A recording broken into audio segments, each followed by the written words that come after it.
Salut à tous. Alors aujourd'hui, nouveau déballage de sabre. Donc ici il s'agit d'un Hobby 3.5 de chez Ultimate Saber. Donc c'est parti.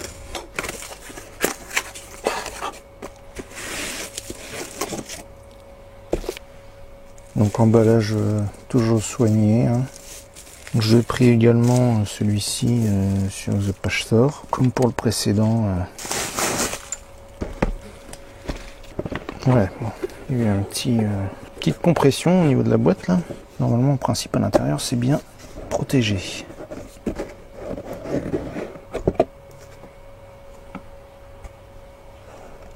Voilà la bête.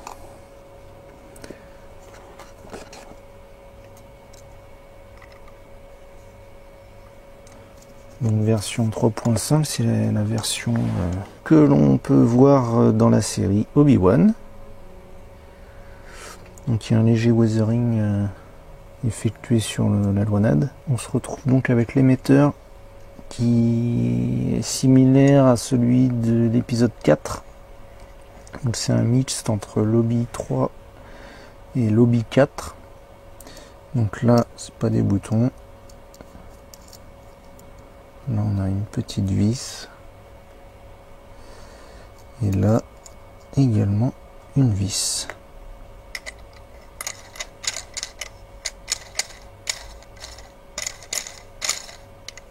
Bon. A priori, ça se dévisse pas. Non, c'est juste l'embout qui se dévisse. Et ça, au final, c'est juste pris en sandwich. Une fois que ça s'est serré, ça bouge plus.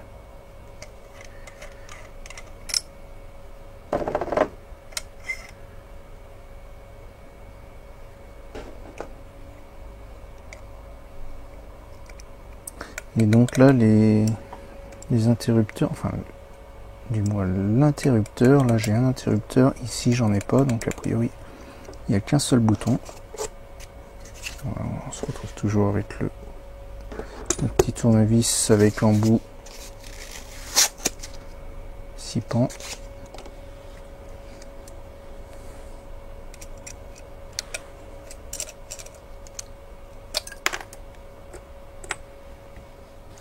Ah ah.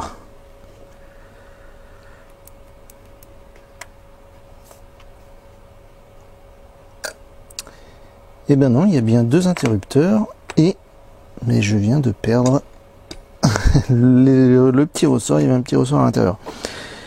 Je vais couper la vidéo pour essayer de retrouver le ressort et puis bah je reprends tout de suite. Alors voilà, c'est bon, j'ai retrouvé le petit ressort. J'ai pas trop galéré.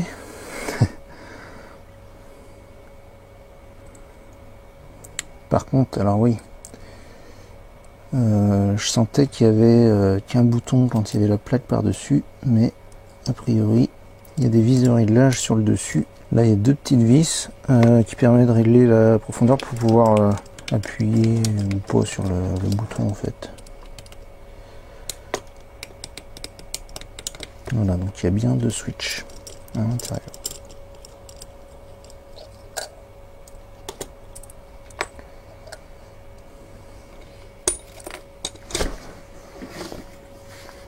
Bon, je vais y refaire la même.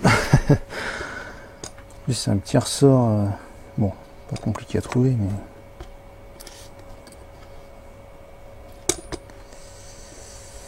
et du coup au niveau de l'émetteur, alors la différence avec l'Hobby 3, moi à la base je voulais prendre l'Hobby 3 et en fait l'émetteur est différent et on a des vis apparentes pour le serrage de la lame et du connecteur NeoPixel et je trouvais ça pas terrible, on va dire. C'est ce qui m'a poussé à prendre cette version là du coup, parce qu'elle est aussi sympa. Et puis voilà.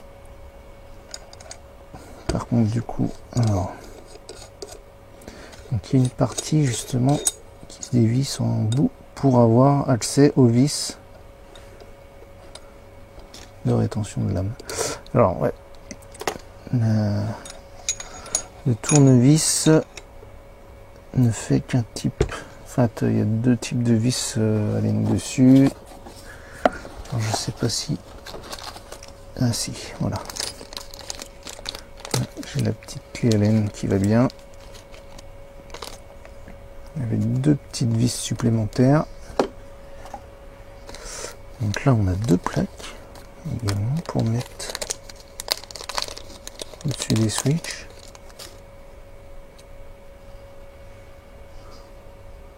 Moi, elles sont identiques. Bon, c'est bien d'en avoir mis 2. Et on a, comme sur le précédent, le connecteur NeoPixel. Donc ça, c'est très bien.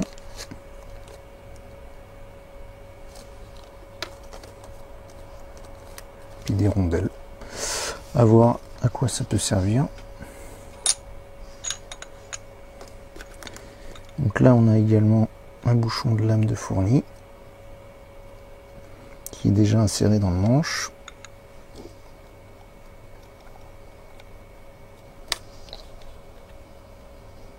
Vraiment fin.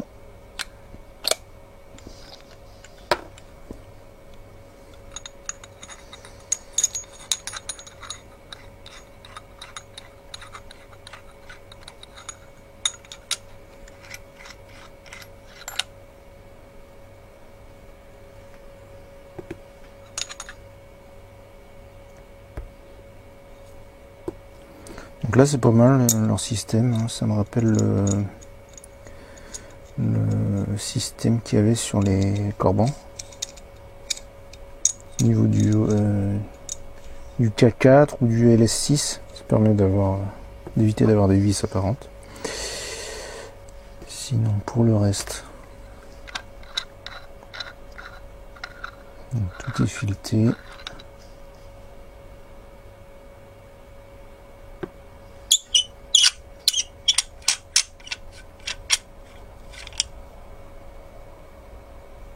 C'est bien massif, hein, ça fait son poids. Et donc à l'intérieur, on a pas mal de place, hein.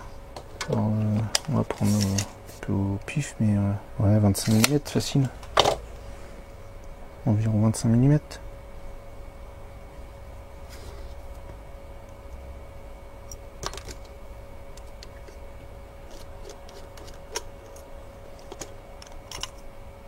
Ok, ouais, ça c'est vissé sur cette partie là. Du coup pour les boutons, alors le problème c'est qu'on va pas pouvoir mettre un châssis vraiment amovible parce qu'on va avoir donc les boutons dans la box au dessus là, et forcément il va y avoir des fils à rentrer par le trou qui est prévu pour ça. Alors soit mettre en place un système de connecteurs avec des petits pins là. Quand on vient faire glisser le châssis, les pins viennent en contact avec une sorte de platine. Je sais pas, c'est à réfléchir, mais ouais. Ça c'est dommage, contrairement au KR Cedar où donc les boutons sont sur le côté là, et ça permet de pouvoir faire glisser le châssis et les boutons viennent appuyer les switches sur le châssis.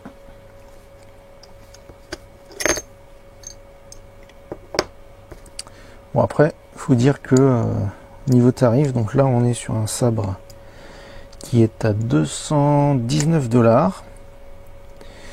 On a 34 $ de frais de port, ce qui vient à peu près à 250 $. Contrairement donc celui de KR Saber, il a je crois 279 $, plus les frais d'envoi, je sais plus de combien ils sont, plus la douane. Bon a priori c'est pas à chaque fois la douane chez KR Saber, mais apparemment il y en a qui ont la douane. Moi ça m'est pas arrivé.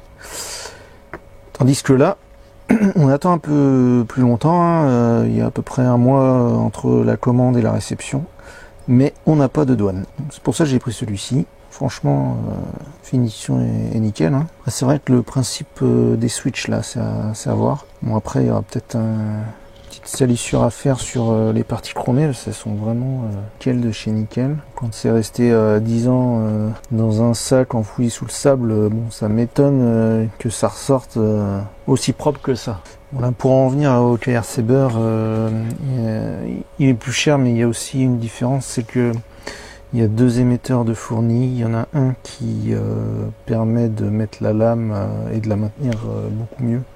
Parce que là, on a une profondeur qui est vraiment petite. Et donc, sur celui de KR Saber, il y a un émetteur où il y a une partie métallique qui ressort, qui permet de maintenir correctement la lame. Et on a aussi, je crois, de mémoire, un bouchon éventé pour le son et un bouchon plein. Voilà, donc ça explique aussi la différence de prix, hein, je pense. Voilà, bah écoutez, c'est fini pour cette présentation.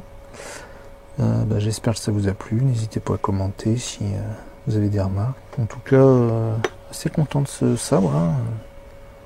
Belle finition, hein. Ultimate Saber, je pense que je continue à prendre chez eux, hein, parce que franchement assez content de ces sabres. Voilà, mais écoutez, je vous dis à bientôt pour une prochaine vidéo. Salut!